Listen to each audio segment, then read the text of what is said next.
بسم اللہ الرحمن الرحیم الحمدللہ رب العالمین وصلی اللہ علی محمد وآلہ الطاہرین ولعنۃ اللہ علی اعدائہم اجمعین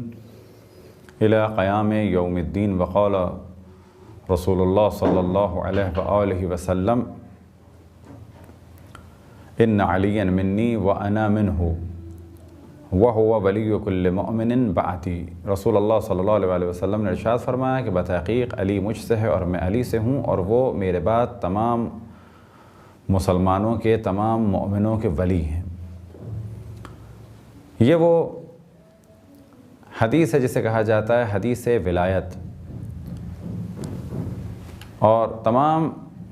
علماء شیعہ اور سنی نے اس حدیث کو مانا۔ اب کیونکہ یہاں پر موضوع ہے، یہ نہیں ہے کہ علماء شیعہ کیا فرماتے ہیں، کیونکہ ہم تو اسے مانتے ہی ہیں۔ موضوع یہ ہے کہ آیا کتب اہل سنت میں یہ روایت ہے، تو ساری کتابوں کی اور سارے راویوں کی تو فہرست بیان نہیں ہو سکتی، چند مشہور کتابوں کی جانب توجہ دلائی جائے کہ جس سے بخوبی اندازہ لگایا جا سکتا ہے کہ مولا علی علیہ السلام کے بارے میں رسول اللہ صلی اللہ علیہ وسلم نے اپنی زندگی میں ہی توجہ دلائی اور ایک خاص امر کی جانب توجہ دلائی۔ وہ تھا کہ آپ کے پاس ولایت ہے میرے بعد۔ کہیں آپ نے فرمایا من کنت مولا فہذا علی مولا، تو کہیں آپ نے فرمایا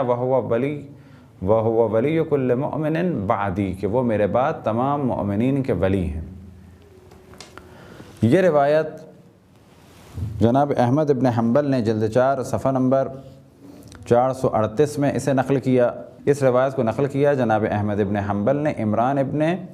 حسین سے، تو دوسری روایت کو نقل کیا جناب احمد ابن حنبل نے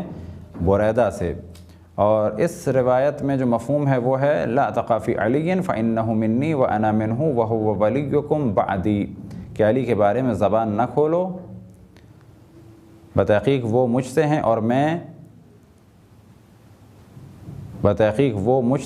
میں اس سے ہوں،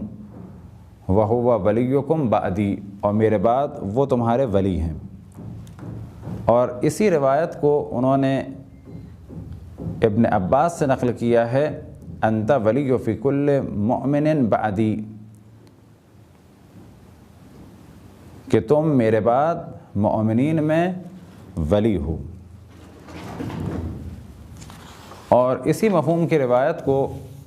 ابو داؤد طیالسی نے نقل کیا۔ یہ ارشاد فرماتے ہیں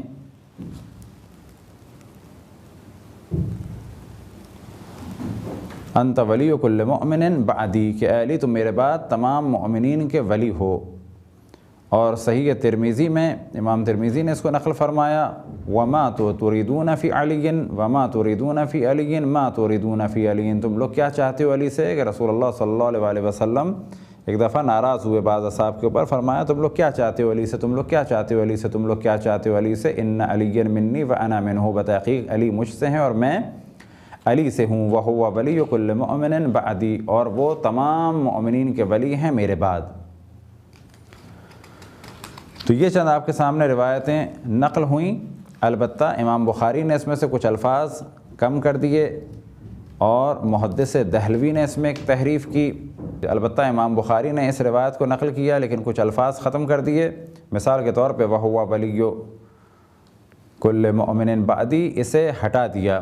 اور محدث دہلوی نے بھی اس میں تحریف کی، اور اس کے بعد اس طرح سے کیا کہ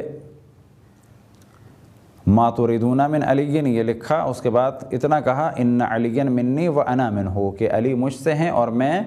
ان سے ہوں۔ اور جو جملہ تھا انہ ولی کل مؤمن بعدی، تو انہ یعنی بتحقیق وہ، انہ یہ انہ ہٹا کے انہوں نے اس کو انا کر دیا، بتحقیق میں،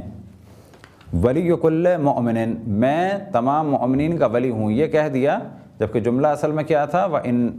وَإِنَّهُ وَلِيُّ كُلِّ مُؤْمِنٍ بعدی، اور بعدی کو ہٹا دیا، انہو کو انا کر دیا۔